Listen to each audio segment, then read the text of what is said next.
Notre rôle maintenant, c'est détecter notre lumière et en profiter au maximum. Et quand on a un plaisir ou un désir, la porte s'ouvre encore plus grand. Comprenez, c'est quoi la lumière? Lumière, amour. C'est pas important qui tu es, où tu es, comment tu es. Dieu t'aime.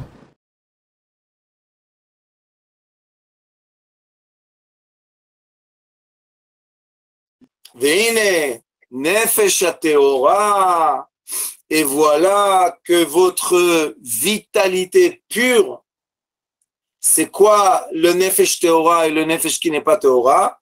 Le nefesh teora, c'est la vitalité de l'esprit quand j'ai réussi à surmonter les mauvaises midotes que j'ai qui sont dans le nefesh abémi, dans la vitalité bestiale. Il faut comprendre l'étage, la construction de l'être humain. Nous avons la vitalité du solide, les minéraux, la vitalité végétale, et après cela, nous avons la vitalité bestiale et la vitalité de l'esprit. La vitalité bestiale, c'est une vitalité qui a un débat constant entre nos midotes, notre moralité, et nos désirs. Ça veut dire que d'un côté, on a des pulsions très fortes qui nous attirent vers le désir, et d'un autre côté, on a des freins. On a des freins qui nous disent non, non, non, non, non, ça se fait pas. Non, non, non, non, non, on se comporte pas comme ça. Non, non, non, maintenant, je suis pas cette personne. Et ça, c'est un travail qu'on doit faire.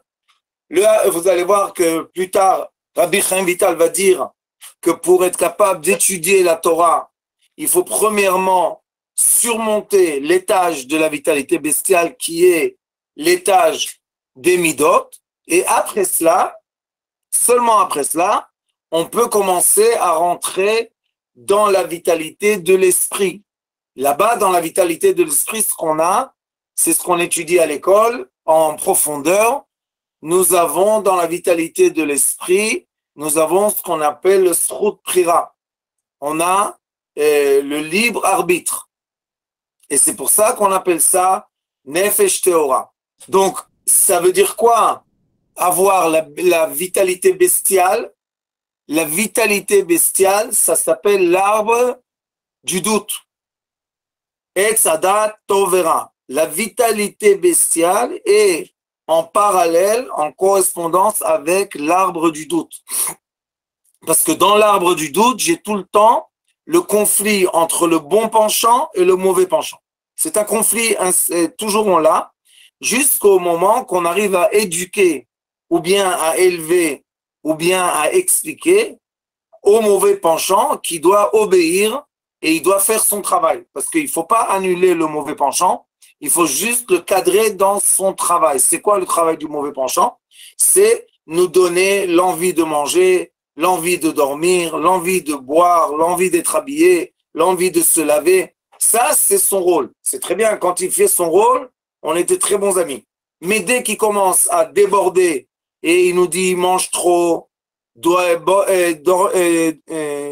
trop dormir, pas assez dormir, pas assez manger, pas se laver, trop se laver, tout ce qui est extrême, c'est parce que il gagne l'arbre du doute. Et quand on monte dans la vitalité de l'esprit, là, avec la grâce de Dieu, nous sommes dans l'arbre de la vie. Pourquoi? Parce que Etz Chaim il amachzikim ba vetomche hamerushar. Parce que c'est quoi être meushar? C'est quoi être le bonheur dans la vie? Il est écrit En simcha katarat asfekot. L'être humain est dans la joie seulement quand il n'a plus de doute. Et ne plus avoir de doute, c'est être dans le libre arbitre.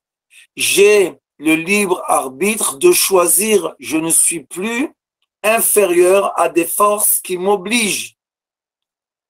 Je suis maintenant supérieur à ma volonté. Et Morichaim toujours disait, Baruch Hashem Zecher Tzadik Levracha, Morichaim disait, Ikar haratzon shelo nirtze. La volonté la plus élevée, c'est de vouloir, de rien vouloir. Il faut comprendre ça. c'est la volonté la plus élevée. Je ne veux plus vouloir rien du tout. Voilà, je suis content. Maintenant, plus aucune force me tire. Ni les femmes, ni l'argent, ni le manger, ni je ne sais pas moi, quel lit je dors, quel coussin, quel matelas, rien du tout. Je suis dans une vie libre. C'est quoi une vie libre? Ça veut dire qu'à chaque instant de cette vie libre, ça s'appelle la vie aussi pure, la vitalité pure, je suis content. Parce qu'il faut comprendre que la qualité de vie, la vraie qualité de vie, c'est se contenter. C'est une vraie qualité de vie. C'est pas parce que je suis forcé à être pauvre, je suis forcé à ne pas avoir d'habits, je suis forcé à ne pas avoir mangé. Non, non, non, non, non. C'est pas du tout ça. Au contraire, je peux tout avoir, mais je vais utiliser seulement ce que j'ai besoin. Et ça s'appelle le libre arbitre. C'est pour ça qu'il dit, et voilà que la vitalité pure, c'est le fruit qui est dans l'écorce. Vous vous rappelez qu'on a parlé la semaine dernière de l'écorce. Et ce fruit-là, il a 613 membres et tendons. Et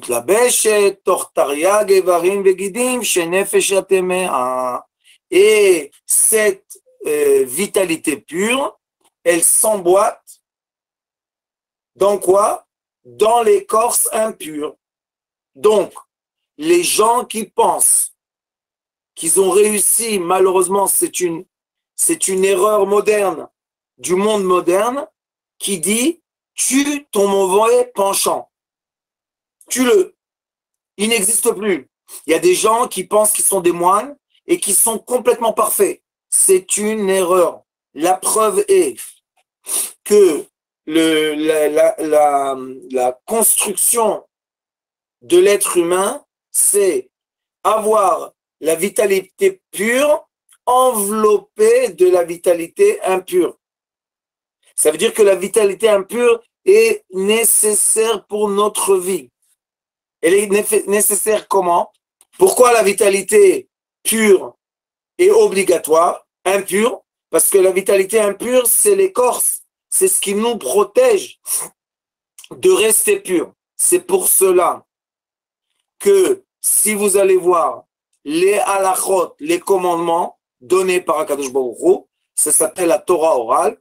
C'est une Torah, c'est un enseignement qui parle de notre comportement. Ça parle de comment agir dans le monde de la matière. Et si, malheureusement, on ne veut pas agir dans le monde de la matière et on pense qu'on peut rester dans le monde spirituel, c'est une erreur de la nouvelle religion moderne dans toutes les religions. Je suis pur. C'est impossible d'être un fruit, d'être un humain sans, je vous parle de la base des vitalités, sans être complètement enveloppé d'une écorce qui nous protège. Je répète encore une fois, de manger ce qu'il faut par jour, de dormir les heures qu'il faut par jour, se laver, faire des efforts du sport, c'est vital. C'est pour ça qu'il faut étudier le Rambam Maïmonide. Le Maïmonide explique comment un être humain doit se comporter dans les aspects vitaux, ça veut dire dans ce monde de la matière, pour avoir Nefesh Bria Begouv Bari, avoir une vitalité saine dans un corps sain. Sain veut dire que je dors assez, je mange assez, je me lave assez, je fais assez d'exercices physiques. Tout cela pourquoi? Pour que l'écorce puisse avoir la force de contenir la lumière. Vous savez qu'il y avait à Bnei Brak un grand décisionnaire qui s'appelait Rav Wosner. Il est décédé à 104 ans. Ce monsieur, ce grand rabbin, c'était un grand décisionnaire. Lui, depuis qu'il était jeune, les gens qui étaient avec lui à la yeshiva se rappelaient à Vina. Tous les jours, il nageait. Tous les jours, il faisait la nage. et tous les jours, il faisait la marche. Et même moi, je me rappelle de lui, j'étais à côté de lui 20 ans.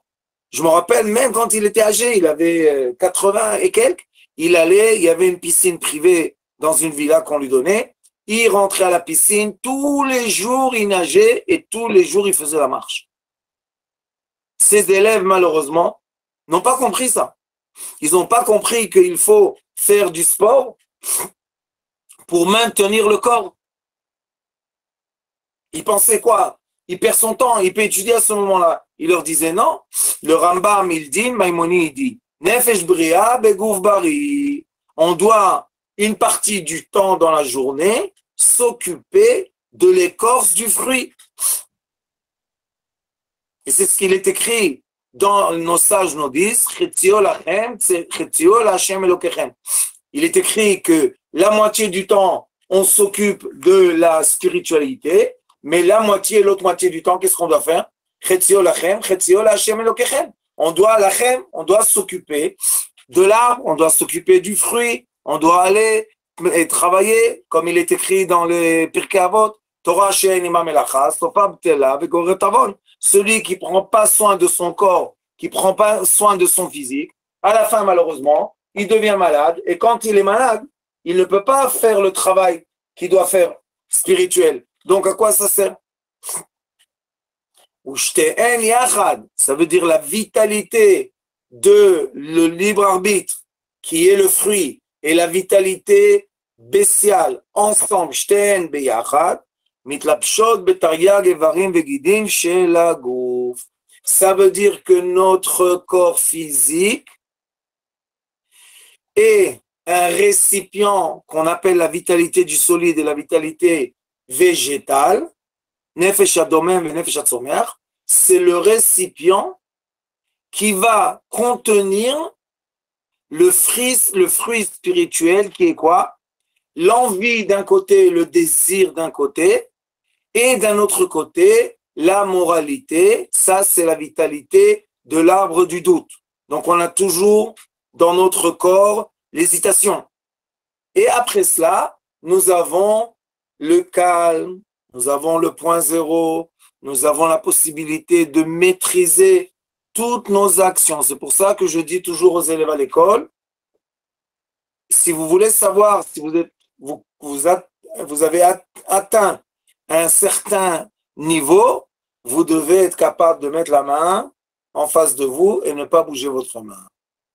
Vous devez être capable de parler, vous devez être capable de faire tout ce que vous voulez, mais la main ne bouge pas. Pourquoi la main ne bouge pas? Parce que j'ai décidé que la main ne bouge pas. C'est ma décision. C'est pas que maintenant, je me gratte la tête, je cherche quelque chose sur mon bureau, je tourne les feuilles, je bouge. Non, j'ai décidé de ne pas bouger. Qu'est-ce que j'ai fait maintenant? En effet, j'ai mon corps, c'est l'écorce, vous voyez, la main. La main, c'est ce que je vis dans ce monde. C'est mon reflet de ma lumière. Intérieurement, il y a deux forces. Il y a la force bestiale qui me dit, j'ai envie, j'ai le désir, je veux gratter la tête, je veux toucher ça, je veux manger ça. Et j'ai l'esprit intérieur calme qui dit non, reste calme. Maintenant, on ne bouge pas. C'est encore dans la vitalité, ça se passe tout ça. Pourquoi? Parce que j'ai le libre arbitre de décider de ne pas bouger ma main. Et non pas, qu'est-ce que je peux faire? Les gens te disent, mais je peux rien faire. Je voulais fumer. Qu'est-ce que je peux faire? Je voulais fumer. Oui, tu veux fumer, c'est bien. Quand tu veux, tu fumes. Quand tu as besoin. Pas quand tu ne peux pas fumer. Tu es en plein, je sais pas, prière ou dans une synagogue ou quelque part qui est comme ça qu'on ne fume pas. Tu prends la cigarette dans la main, c'est pas bien. Tu es capable de ne pas toucher la cigarette. Tu bois, c'est bien de boire de l'alcool, mais tu t'arrêtes. 2 verres, ça suffit. Non, je ne peux pas m'arrêter. Ah, là, la vitalité bestiale t'a gagné. Donc, il faut comprendre que notre corps physique est le véhicule des forces. Quelles forces? Des forces spirituelles qui règnent, qui habitent dans ce corps physique. Et ces deux forces spirituelles qui sont la vitalité bestiale et la vitalité de l'esprit, c'est l'écorce et le fruit. Si une personne, comme Morichaim m'enseignait toujours, et on fait ça toujours dans mes cours, ceux qui étaient présents à mes cours, toujours je donne à manger et à boire. Toujours la table, il y a du manger à boire. Pourquoi?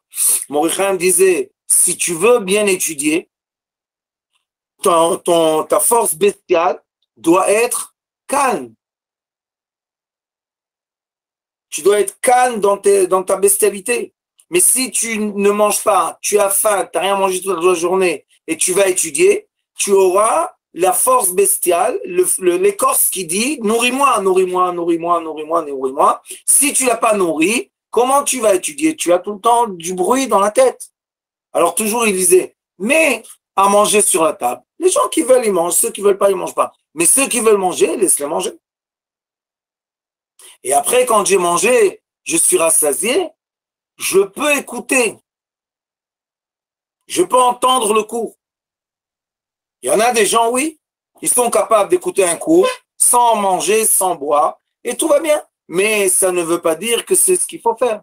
Ça veut dire seulement que eux, ils sont dans le degré qu'ils n'ont pas besoin de cette nourriture. Mais il faut être toujours à l'écoute de toute l'audience et savoir qu'il y a des gens qui ont besoin de manger et de boire. Et il dit, Venimtseu evre hanefesh hateora. Écoutez bien ce qu'il dit. Venimtseu evre hanefesh hateora.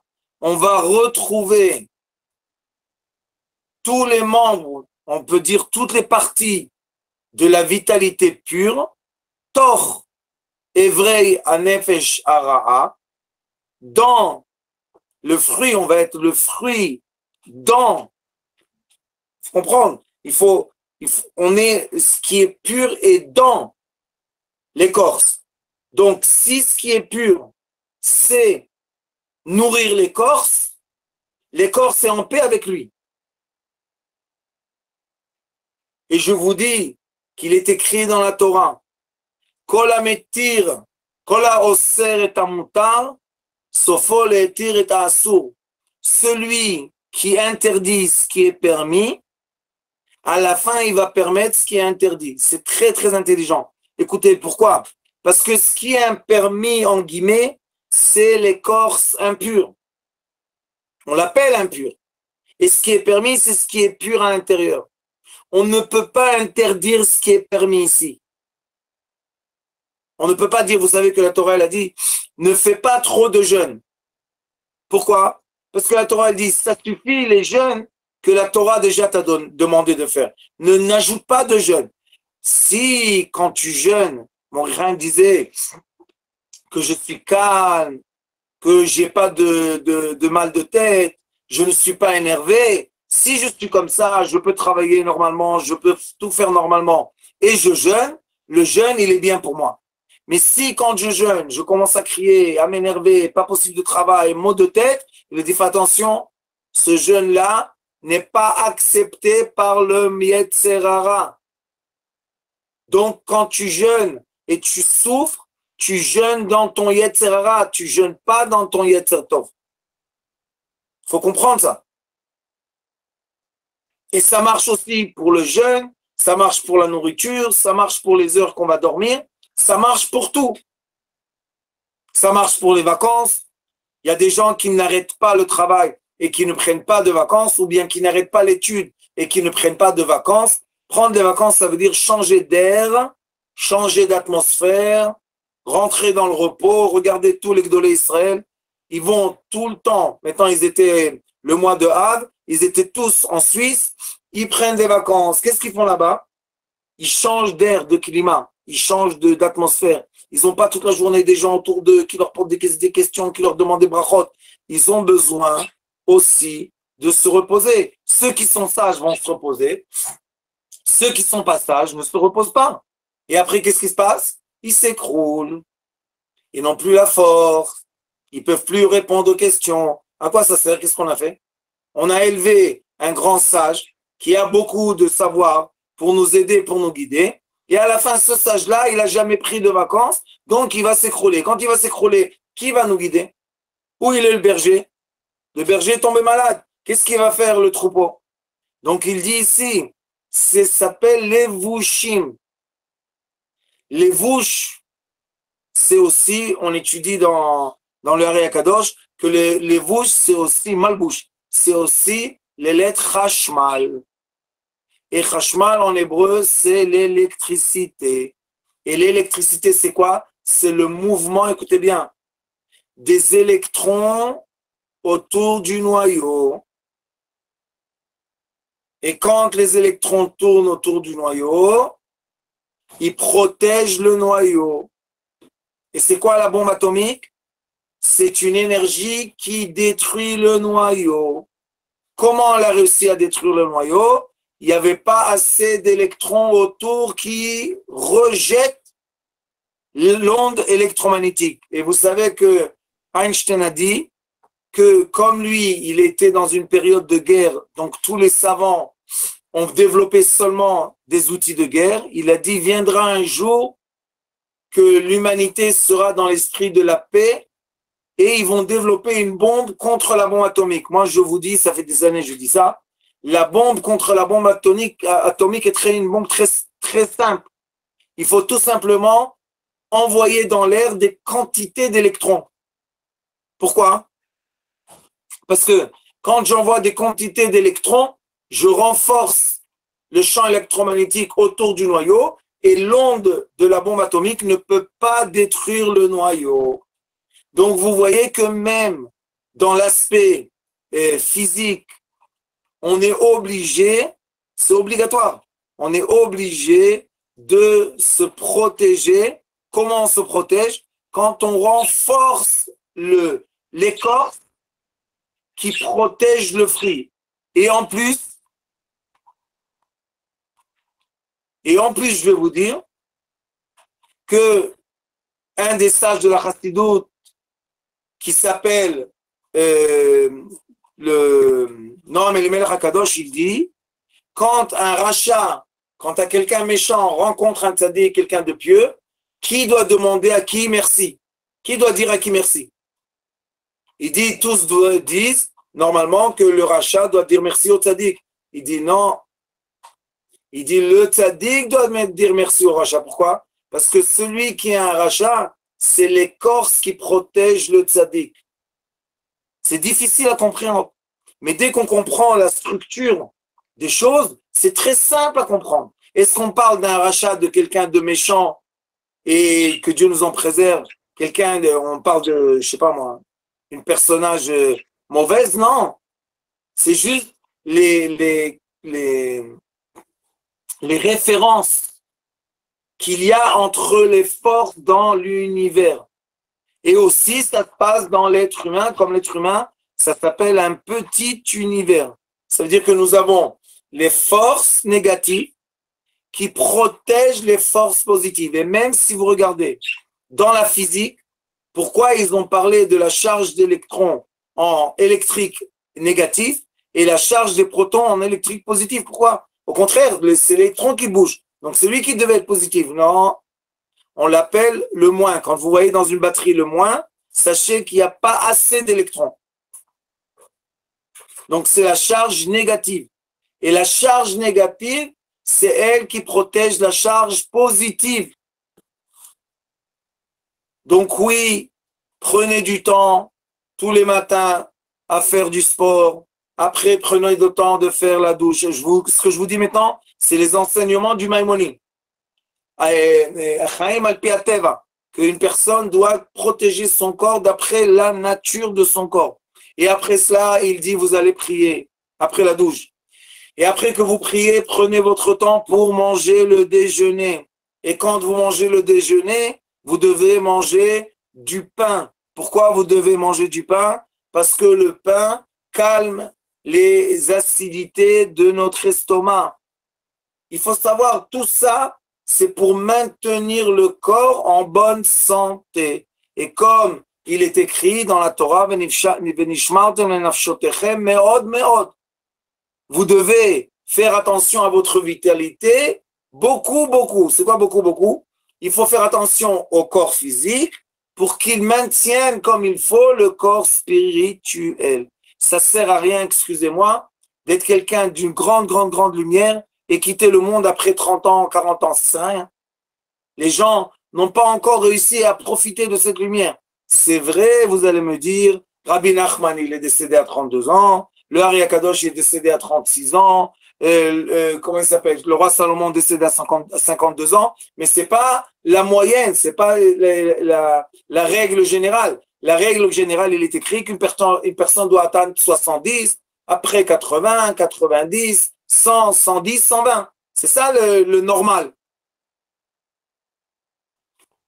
Alors il dit, vrai, nefesh hara, et tous les membres, on va dire toutes les particules de la vitalité mauvaise qui, encore une fois, je vous dis, c'est pas le mauvais rat en termes mauvais, c'est l'écorce du fruit spirituel rentre dans notre corps. Ça veut dire que chaque fois que vous faites un mouvement avec un de vos membres, sachez que ce mouvement passe un processus entier. Et c'est quoi le processus? Premièrement, le mouvement reçoit une pulsation. On peut dire que ça passe par le système nerveux, mais en vrai, c'est au-delà du système nerveux. Nos membres reçoivent une pulsation, on va dire un ordre, de la vitalité bestiale. Et dans cet ordre qu'on reçoit, dans cette kouda, on a tout le temps l'envie et le retenu. Et après, si on a réussi à atteindre la vitalité du libre arbitre, on s'assège, on s'apaise. On peut faire un mouvement quand on est apaisé. Et c'est pour ça qu'il faut entraîner notre corps à être apaisé. Pour entraîner notre corps à être apaisé, notre corps ne peut pas être dans ce qu'on appelle Issardout, dans la survie. Si le corps est dans la survie, le résultat est très mauvais. Donc notre corps doit être dans le calme pour que les mauvais, on dit l'écorce spirituelle, soit aussi dans le calme, apaisé. Et quand les deux sont calmes, on peut facilement travailler le travail du libre arbitre. Mais dès que le corps est en survie, ou bien on a abusé, écoutez bien ce que je vous dis, on a abusé du mauvais penchant, on l'a poussé dans l'extrémité de tout ce qui est être moine et se détacher de tout ce qui est vital, là, on a de la guerre. Et vous savez que le Maïmonide dit, Beilchot Milchama, il dit là-bas que quand on fait la guerre avec un village ou avec un pays, il faut toujours laisser, il y a 4 côtés qu'on peut faire la guerre, fermer un pays complètement. Il dit toujours, laisse un côté ouvert pour qu'ils peuvent se sauver. Alors il dit, pourquoi qu'ils se sauvent? On va les tuer. Il dit non, parce que quand quelqu'un, c'est un instinct, hein, quand quelqu'un ressent qu'il n'a pas de choix, le choix qu'il a, c'est te tuer et se tuer avec toi ensemble.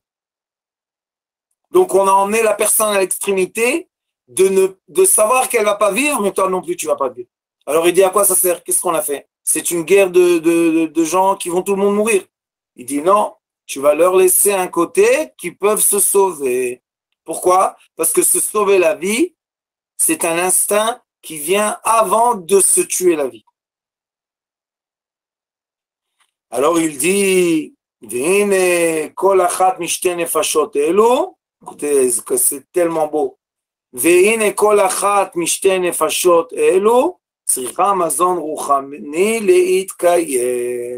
Alors il nous dit que les deux vitalités spirituelles qui sont la vitalité bestiale et la vitalité de l'esprit ont besoin d'être nourries par de l'esprit. Ils ont besoin d'une nourriture spirituelle. C'est pour ça qu'il est écrit dans les sages. Oy kol tzameh lechu lamaim. En tzama lo la shtiya velo rahav laochel ki im lidvar Hashem. il y aura une génération qu'on est dans cette génération. Attendez, j'ai un chat qui veut rentrer chez moi. Ça va le chat? Chut. Voilà. Maintenant, il ne veut plus rentrer chez moi. Baruch Hashem, c'est bien d'avoir les chats, mais il faut les garder dehors. Pourquoi? Parce qu'ils mangent tout ce que, au lieu de faire adbara, je ne sais pas comment on dit en français, au lieu d'utiliser des produits chimiques pour tuer les araignées, les mouches et tout ça, les chats, ils sont là, ils tournent, ils mangent. Ils mangent tout ce qui nous dérange à nous, eux, ils mangent. D'un côté, d'un autre côté, ils ne peuvent pas rentrer à la maison, il y a de mezouza. Donc, Baruch Hashem, on a d'un côté les animaux à l'extérieur de la maison et d'un autre côté les êtres humains dans la maison. Les animaux protègent les êtres humains doivent nourrir les animaux. On ne peut pas laisser les animaux sans manger, comme il est écrit dans la Torah. Premièrement, tu vas t'occuper des arbres, après tu vas t'occuper des animaux, et après seulement tu vas te nourrir toi-même. Pourquoi? Parce que les arbres et les animaux protègent l'être humain, et l'être humain doit s'occuper d'eux. C'est très simple. Donc nous aussi, on doit nourrir, comme a dit le prophète, on a un besoin à un certain âge, une certaine période dans la vie, on comprend qu'on commence à avoir le besoin d'être nourri spirituellement. Et sachez que l'écorce de la vitalité de l'esprit et l'écorce de la vitalité animale et le fruit de la vitalité de l'esprit ont besoin de spiritualité. Qui va profiter à la fin? Notre corps physique. C'est pour ça que vous voyez que la vérité de l'enseignement juif, du judaïsme, c'est la véritalité de l'équilibre de l'être humain. Il n'y a pas d'extrémité et il faut faire très attention à ceux qui vous enseignent et vous tirent à des extrémités. Ne plus parler avec la famille, ne plus faire ça, être contre tout le monde, ne plus aimer les gens. Non, c'est pas la vérité. La vérité, c'est accepter tout le monde, comprendre dans ce qu'on appelle une communauté, une famille, le travail, une réunion de gens. Il y aura toujours ceux qui sont à l'écorce, qui protègent ceux qui sont à l'intérieur. C'est normal, c'est comme ça. Asbezrat Hashem avec l'aide de Dieu. J'espère qu'on a compris ça. Je ne veux pas approfondir encore parce que c'est déjà beaucoup d'informations.